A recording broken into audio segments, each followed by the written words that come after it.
VR headsets are great for action game experiences. Sometimes just jumping into another world and bashing heads is all you want to do.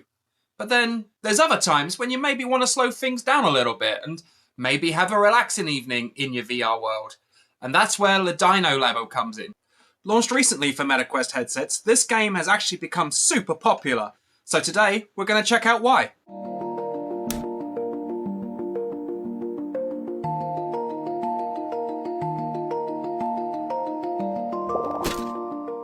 The Dino Labo is a relaxing puzzle experience. There's at no point at which you are going to be challenged while playing this game. It actually works very similarly to Puzzles of the World, which here at 131XR we reviewed at its launch. How it functions is essentially, as you choose your puzzle, you can choose the amount of bones which will appear to make up the structure of a skeleton. And in each puzzle, you'll get a bag which drops from the ceiling onto the table in front of you, which you then open and bones pop out. And on the side, you'll have essentially a silhouette, empty glowing space, which represents each bone. And you have to find the correct bone to fit in that space, eventually building through different bags and different quantities of bones to complete the skeletal structure of the dinosaur. That's really all there is to the Dino Labo, and frankly, it delivers it quite well.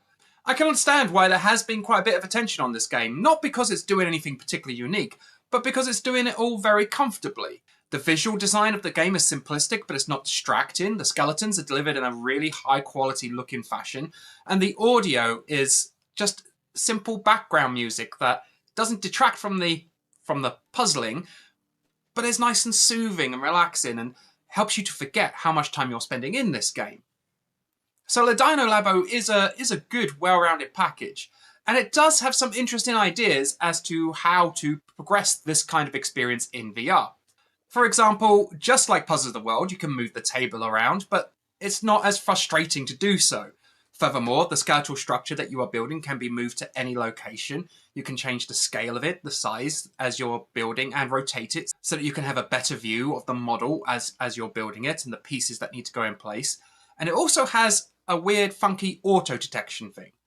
Now, how this works is when you have the correct bone positioned at the correct angle, if you get near enough approximation, it will take the bone and add it for you. You don't have to be 100% precise.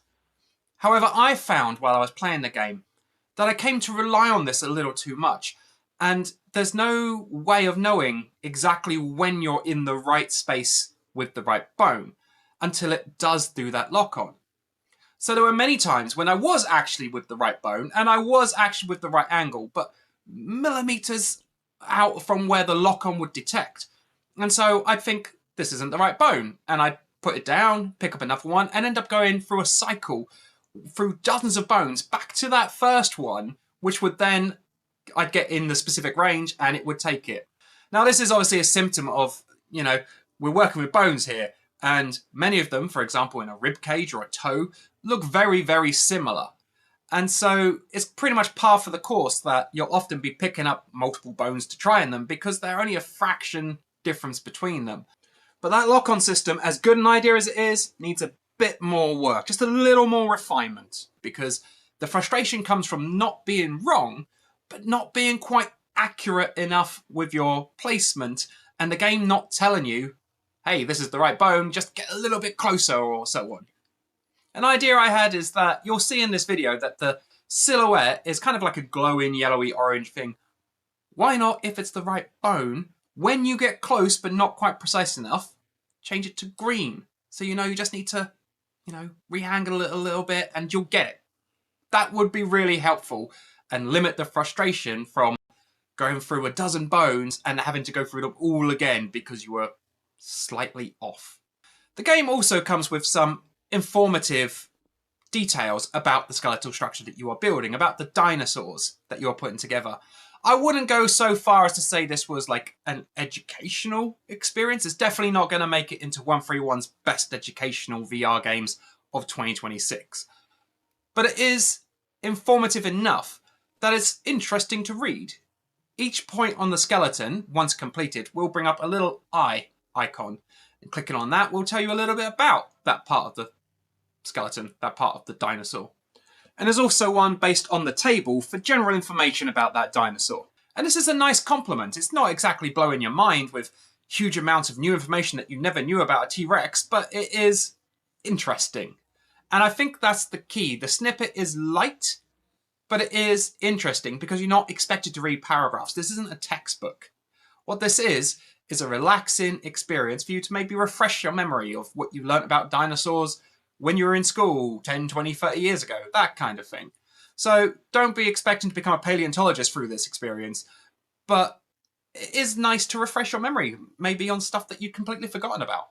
When we reviewed Puzzles of the World back at the beginning of the year, we complimented the game quite significantly. The only issue with it was the severe lack of content. While Dino Labo does have more content than Puzzles of the World, it's still not enough. There's only 5 dinosaurs to assemble at launch, and while you can adjust the difficulty of each from more to less bones, making them more difficult or easier, taking more of your time or less of your time, I would still fail to see that anyone couldn't complete this game in its entirety in a single sitting. There are 3 more dinosaurs set on the coming soon page on the main menu, but honestly, I'm not sure that's enough. This is the kind of game I feel like we need dozens in order to keep attention. And after that, starting, let's say 8, if they launched with all 8 of them, we need to have a continuous stream, at least another 8 come in every month. And I don't know, I'm not a developer, but I don't know if that's expecting too much, if that's demanding too much. But as a consumer, I want more than just an hour or 2 entertainment from a game like this, from an experience like this. And it is, in my mind, entirely possible to deliver that.